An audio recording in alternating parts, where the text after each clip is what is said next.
Welcome to Le Podcast de Philippe. Have you heard of cars that run on air?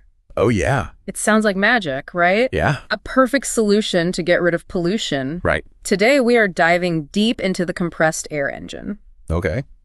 We'll look at how it works and why people were so excited about it in the beginning. Right. But we'll also talk about the real-world challenges that kept it from becoming popular and why we probably don't see air-powered cars on the roads these days. Okay. Interesting. We use some advanced AI tools like ChatGPT and NotebookLM to really break down the history of this technology. Cool. And before we get into it, if you like these deep dives, we would really appreciate your help in reaching 1,000 subscribers on YouTube today. Yeah, that would be great. So let's jump right in. Yeah. How does a compressed air engine actually work?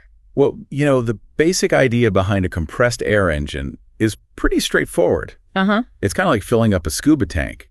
But instead of breathing the air underwater, you release it in a controlled way to power a motor. Right. And that motor turns the wheels of a vehicle. I see. And one of the most attractive things about it is that the only thing coming out of the exhaust is just clean air. Ah, that's the dream. Right. So it seems like a pretty new idea, but it's actually not. Yeah. Back in the 19th century, they were using compressed air to power stuff like mining locomotives and even trams in cities. Really? Yeah, the big advantage back then was safety because, unlike steam engines, there's no risk of fire. Oh, that makes sense. Which was a huge concern in those environments. Right. So if it's such a simple and relatively old idea, why haven't we all switched to compressed air cars by now? Yeah, well, there are a few big hurdles that have kept it from becoming the go-to option for personal vehicles. Okay, like what? Well, one of the biggest ones is the whole issue of energy storage. Okay. Think about it. How much energy can you actually pack into compressed air compared to something like gasoline or even batteries? Yeah. Imagine trying to power your house for a whole week just using a scuba tank. That wouldn't go very far. No, it wouldn't. So that low energy density has a direct impact on how far a compressed air car can go on a single tank of air. Right. Some studies show a range of under 100 kilometers. Wow, that's not much. In real-world conditions, yeah. And what about those more optimistic estimates? Even they were only around 200 kilometers. Still way less than a regular car. Yeah, it's a significant difference. And it's not just about how much energy you can store, right? No, you're right. It's also about how well you can use it. Exactly. So walk me through that. Okay, so first of all, compressing air takes a lot of energy. Right. Usually you're using electricity for that.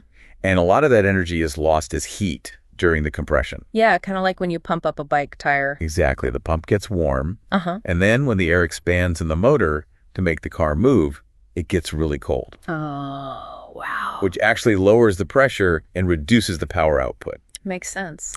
And sometimes engineers even thought about reheating the air to improve efficiency. But wouldn't that need even more energy? Exactly. That's the catch. It's kind of a vicious cycle. It is. So it seems like we need to zoom out a little bit and think about where the energy is coming from in the first place. Right. We have to consider the well-to-wheel efficiency.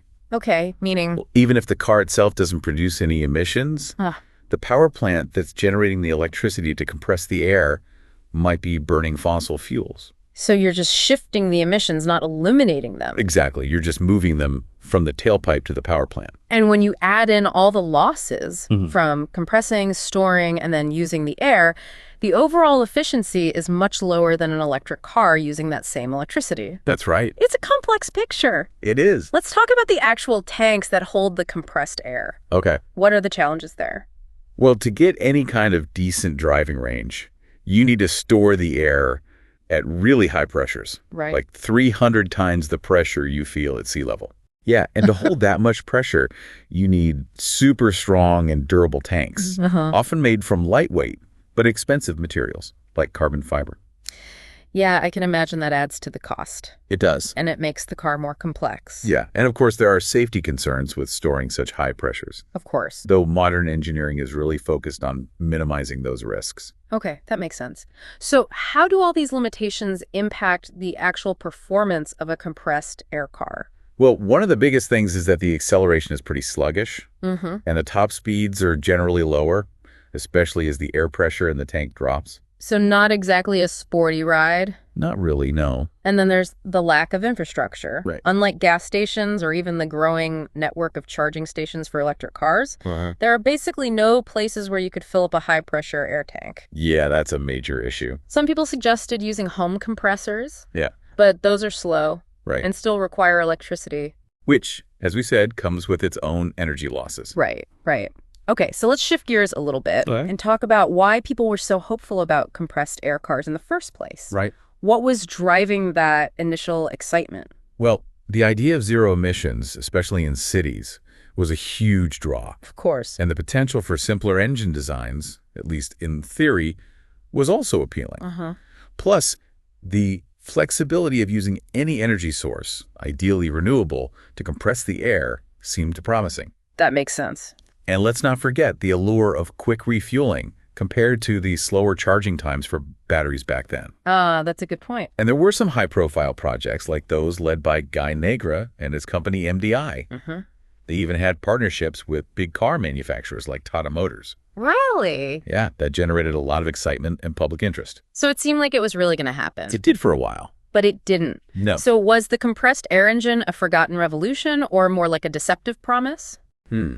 That's a good question. Based on what we've talked about, it seems like it's neither a realistic solution for mass-market cars. Yeah, because of those fundamental limitations. Right. But is it necessarily a complete scam?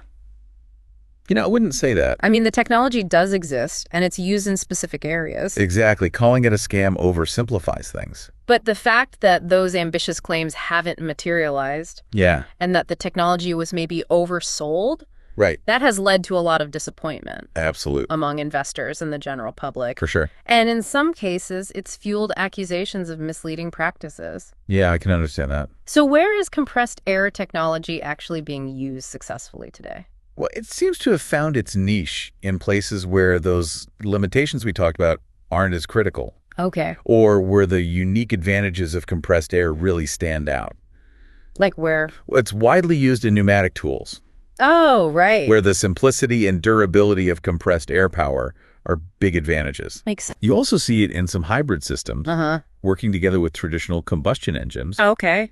And in energy recovery systems in some vehicles. Interesting. And there's even research into using compressed air for temporary energy storage. Oh, really? Especially with renewables. But that field still faces its own set of technical challenges. So it seems like we're always searching for cleaner ways to power our lives. Yeah, definitely. And it makes you wonder what future breakthroughs might finally overcome those limitations of compressed air. It's exciting to think about. Or maybe we'll find entirely new and unexpected ways to power our world. Yeah, who knows? It's definitely a fascinating area to keep an eye on. It is. Thanks for joining me on this deep dive. It was my pleasure. Until next time, keep exploring.